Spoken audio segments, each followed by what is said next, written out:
Major funding for KPBS Evening Edition has been made possible in part by Bill Howe Family of Companies, providing San Diego with plumbing, heating and air, restoration, flood and remodeling services for over 40 years. Call 1-800-BILL-HOWE or visit billhowe.com. And by the Conrad Prebys Foundation, Darlene Marco Shiley, and by the following.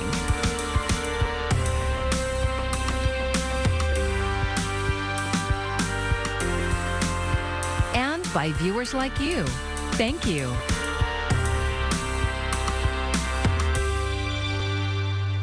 Tonight, the San Diego Padres have wrapped up their regular season, but as Yogi Berra said it ain't over till it's over. Good evening, I'm Maya Trabulsi, and fans are excited the team made it to the playoffs, even without superstar Fernando Tatis Jr. KPBS reporter Jacob Ayer talked with the Friar faithful, who are hoping they can go all the way.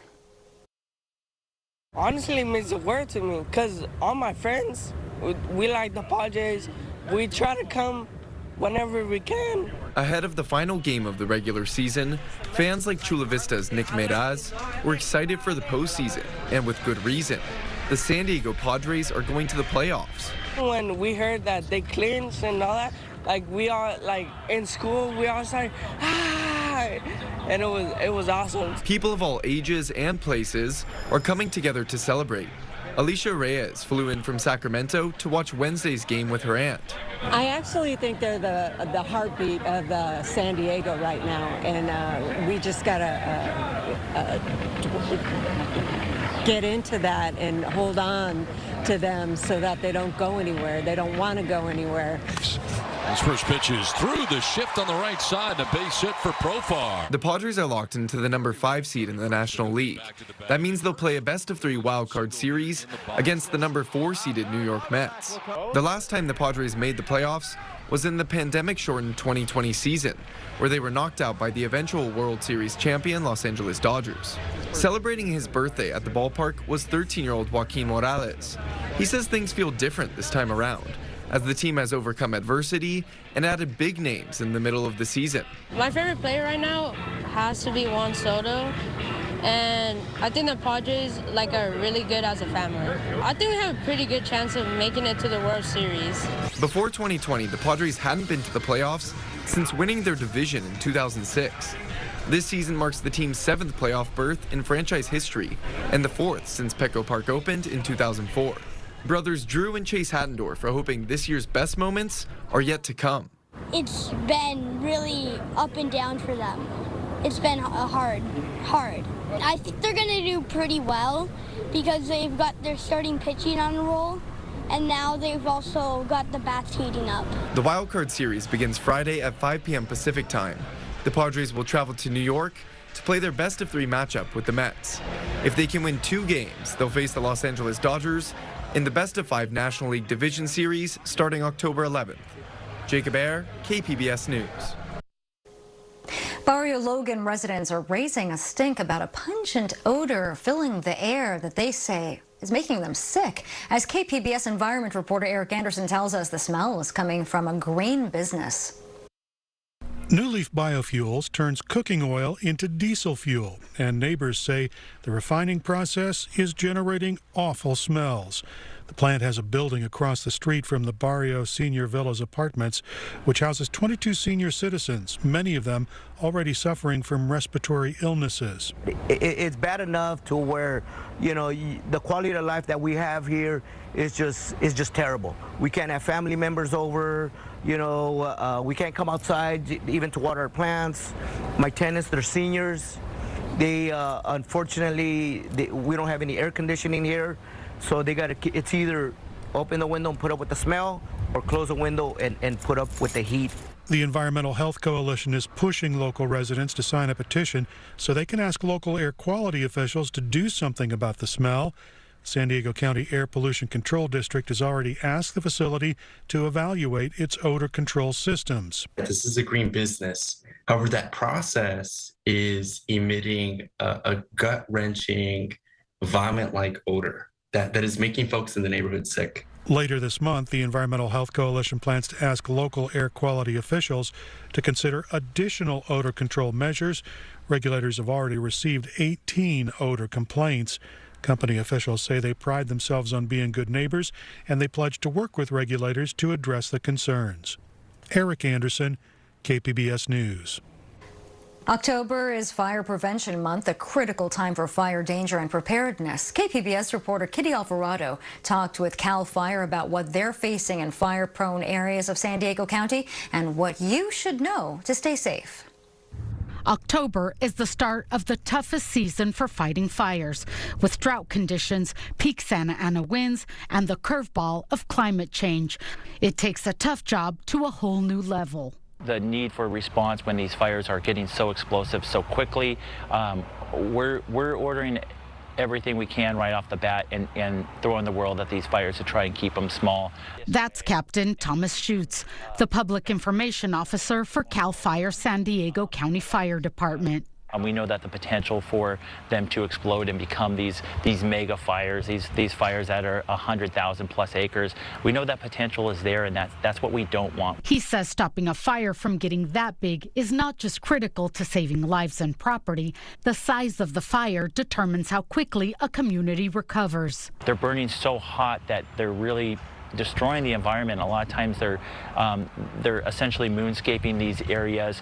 They're taking all the nutrients out of the soil, and it's not good for the long-term survivability of these areas. So what they do year-round is work with homeowners to mitigate fire danger and keep fires as small as possible. And that's not easy. They have to maintain about half of the county, or about 1.5 million acres. And a large portion of the East County is rural backcountry, prone to fire danger. The community of Crest is a good example of successful clearing. It had a big potential in this community to have a fire potentially start in the community and make its way out, or to have a fire coming through and really impacting this community. And so our focus became to create this buffer going along the edge of this community. In order to keep fires under control, firefighters must know where their resources are at all times and stage them accordingly. Everything on this map in blue and black is a firefighting resource in San Diego County, and they have plenty, but Schutz says historically when there is critical fire weather, multiple fires break out in many areas, and resources are stretched thin.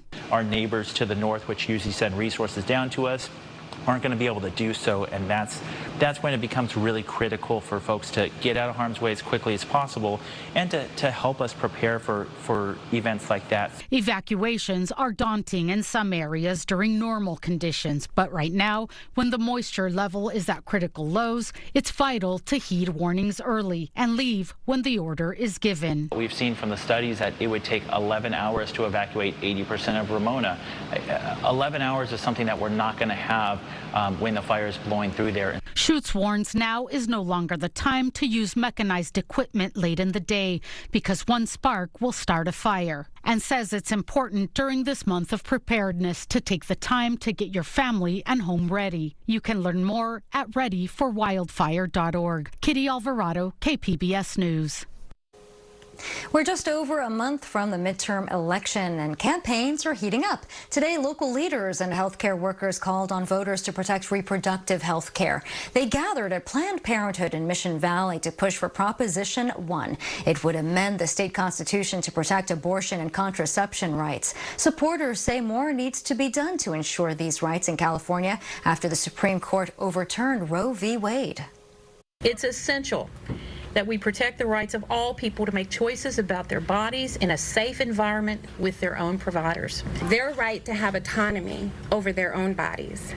Their right to choose what was best for their futures and not to have the decision made for them by politicians or judges. Our media partner ABC 10 News reached out to those against this proposition, the California Right to Life Council and Right to Life Federation. They haven't responded yet, but their website states they believe Prop 1 goes far beyond Roe versus Wade.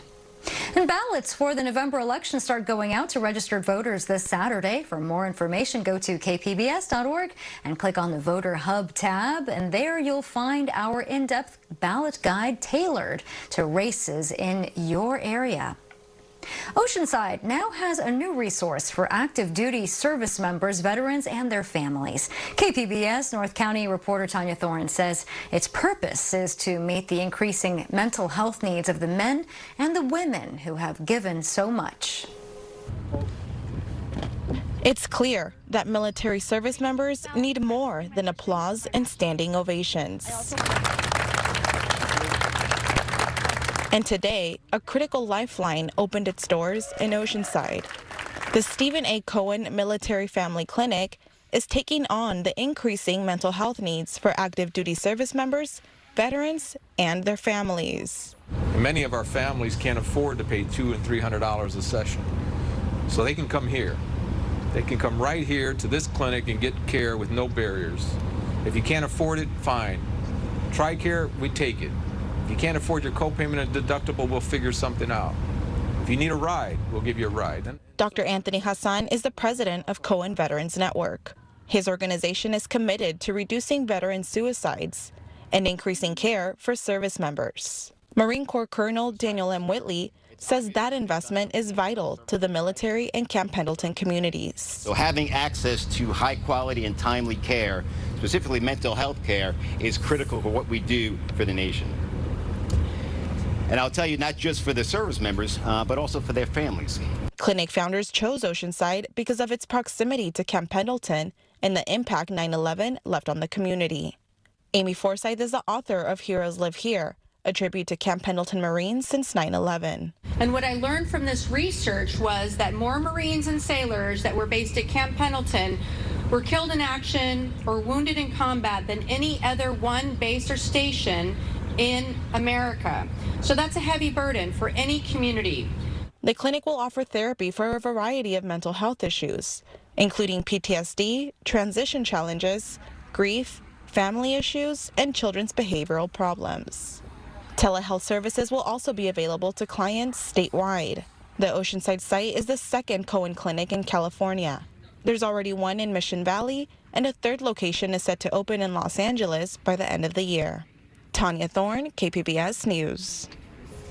Today, President Joe Biden and First Lady Jill Biden toured the destruction that Hurricane Ian left behind in Florida. Gloria Pazmino is in Fort Myers with more. Today, we have one job, and only one job, and that's to make sure the people of Florida get everything that they need to fully, thoroughly recover. President Biden toured hurricane-ravaged Florida Wednesday, 1 week after Ian carved a deadly path through the state. More than 100 people were killed by Hurricane Ian, and many have lost their homes. When we walked out, it was like something out of a war zone. It was just devastating. Biden met with survivors who have lost their homes and businesses and thanked those on the ground helping these devastated communities. And the search and rescue teams have knocked on nearly 70,000 doors and rescued over 3,800 people. First Lady Jill Biden joined the president on an aerial tour, getting a first-hand look at just how widespread the damage is. Residents will be able to use the road to Pine Island that was damaged by the storm days ahead of schedule. Later today, the public will be able to access this bridge and be able to get back. Earlier Wednesday, Biden extended the federal disaster declaration for Florida, adding another 30 days of aid to help the long road to recovery. We're not leaving. We're not leaving until this gets done. In Fort Myers Beach, Gloria Pazmino, KPBS News. The Nobel Prize in Chemistry has been jointly awarded to 3 scientists, including Barry Sharpless from Scripps Research in La Jolla. He was honored along with fellow American Carolyn Bertozzi and Morten Meldal of Denmark for work on click chemistry that can be used to make cancer drugs and map DNA. 81-year-old Sharpless also won a Nobel Prize back in 2001 and is now the 5th person ever to have received the award twice. Prizes aren't what I'm doing science for. I'm for better or for worse. So I have to do it. It's kind of a compulsion. It's kind of a risk-taking operation. And I like to find an area where the ideas can be can lead you into something more dramatic. Well, the risk paid off. The prizes include 10 million Swedish kroner, which converts to about $900,000. The money comes from a bequest left by the prize's creator, Swedish inventor Alfred Nobel, in 1896. Does eating during a certain window of time offer health benefits? As KPBS SciTech reporter Thomas Fudge reports, even shift workers who may be active at all hours are best off when they eat only within a 10-hour window. San Diego Battalion Chief David Piccone has been a firefighter for 25 years. After gassing up his vehicle at Station 28, he spoke with us about a survey that examined how restricted eating schedules can impact the health of firefighters. And he said if you believe that people who work all hours should eat at all hours, the study proved that wrong. When you're on a 24-hour shift, you'll go through and you might have the lunch, you might have a late dinner or a late call, and then you get another 3 or 4 calls in the evening, and you feel like, well, maybe I need to eat something to have more energy. And what the study showed is that it's completely opposite, that you actually get tireder and less healthy by eating at those odd hours. Time-restricted eating often means only eating within a 10-hour window each day. You fast for 14 hours. It has shown health benefits among many people, but it's been unclear whether it's practical or even feasible to impose that restriction on shift workers like firefighters and nurses. And people who do shift work are very vulnerable to health problems. So when you look at shift workers as a whole, in the limited studies that have been done with shift workers, as they age, they tend to have more cardiovascular related conditions. So a higher prevalence of obesity, a higher prevalence of diabetes, higher prevalence of heart attack. In fact, the World Health Organization even lists shift work as a carcinogen. For shift workers, getting enough sleep is a concern, but it helps if you maintain an eating schedule that fits into that 10-hour window and takes place between about 9 a.m. and 7 p.m. That's what 137 San Diego firefighters did, and it led to reductions in both blood pressure and blood sugar levels. Taub said restricted eating also reduced a bad cholesterol called VLDL. Shift work isn't going away. It's a really important part of society. It's what really keeps so many things in our society functioning well. And so within the confines of shift work, we need to come up with better strategies to optimize the health of our shift workers. And that includes strategies such as time-restricted eating. Chief Piccone said most firefighters don't typically die in the line of duty. They commonly die from cancer, heart disease, or suicide. Doing this study for me was definitely about, our members and my brothers and sisters, but really more about the brothers and sisters at large, countywide, statewide. In other states, they have other types of issues they encounter. For now, he just hopes they're getting out the word to the firefighting community that this is something that can help. Thomas Fudge, KPBS News. It's still a staggering number. 1 in 8 women are diagnosed with breast cancer every year in the United States. In this Breast Cancer Awareness Month, a local organization called Many Shades of Pink is making sure women get their mammograms by offering them for free. They especially want to reach out to underserved communities of color, and they do that in their mobile mammography lab. Black women die of breast cancer at a higher rate than white women. There's a lot of myths out there surrounding mammograms, breast cancer. So we want to make sure that we know that actually education is the first step. And breast cancer is the second most common cancer in women in this country, but if it is caught early enough, it is 99% curable.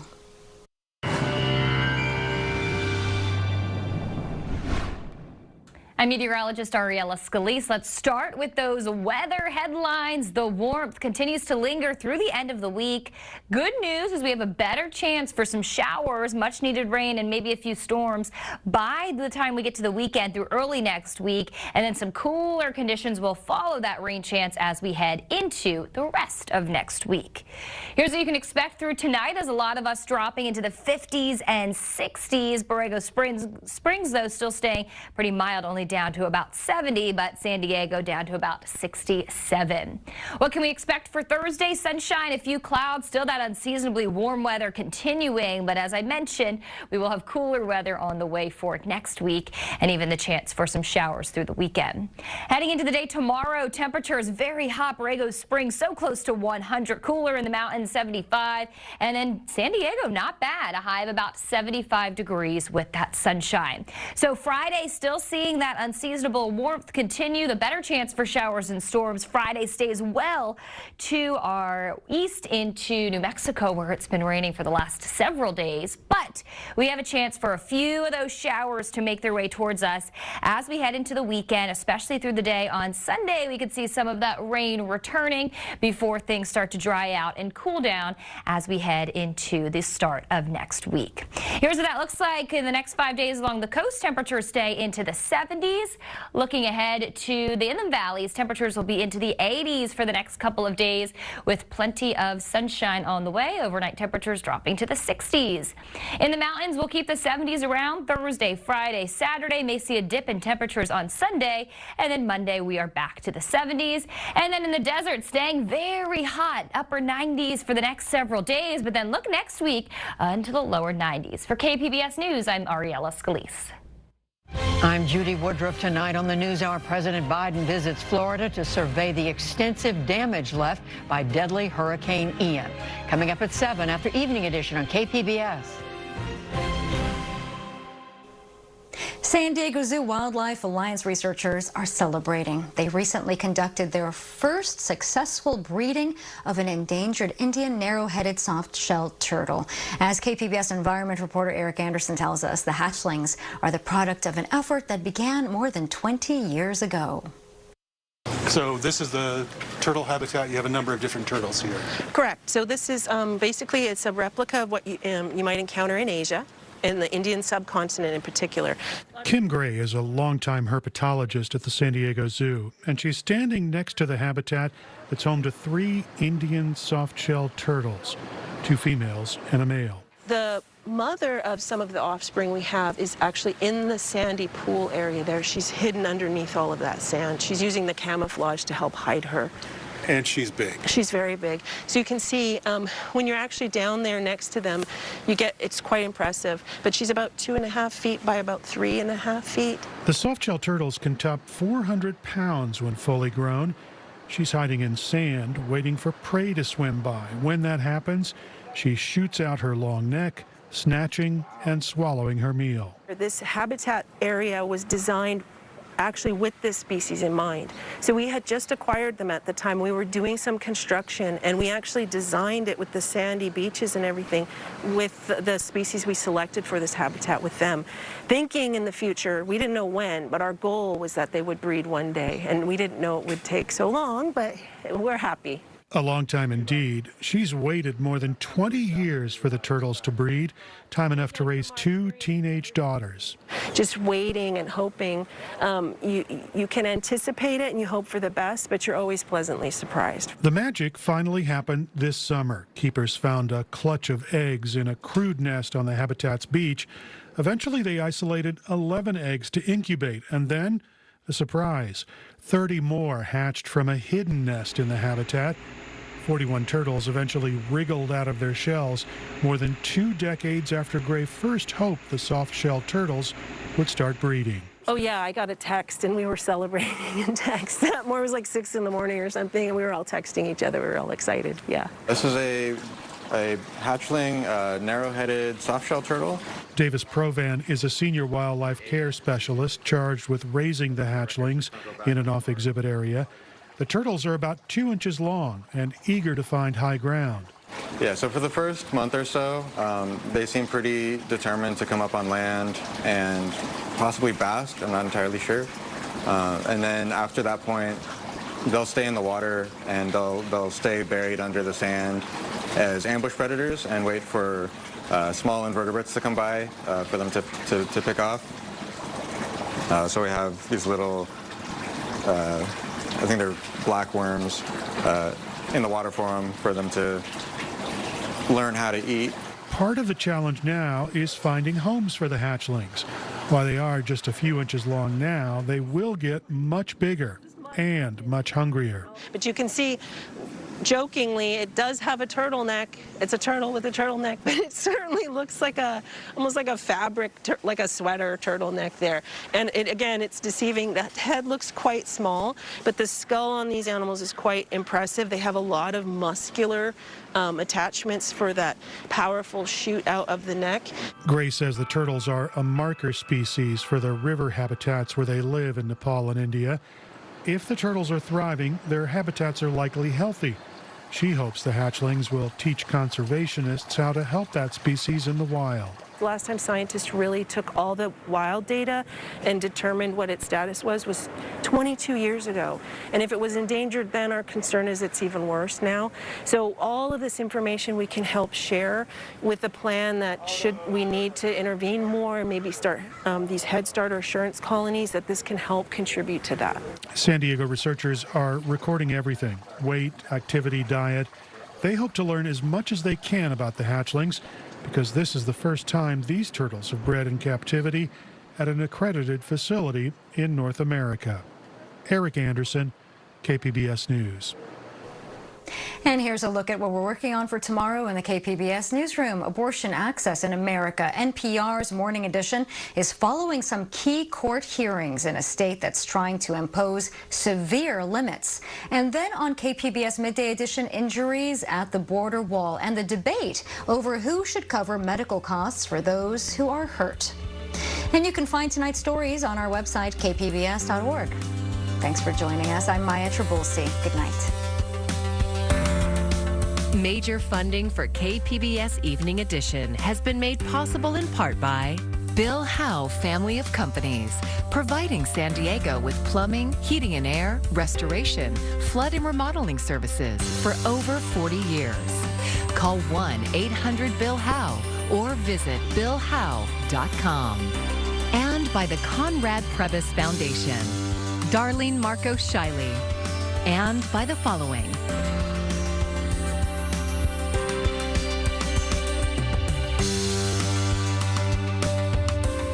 and by viewers like you. Thank you.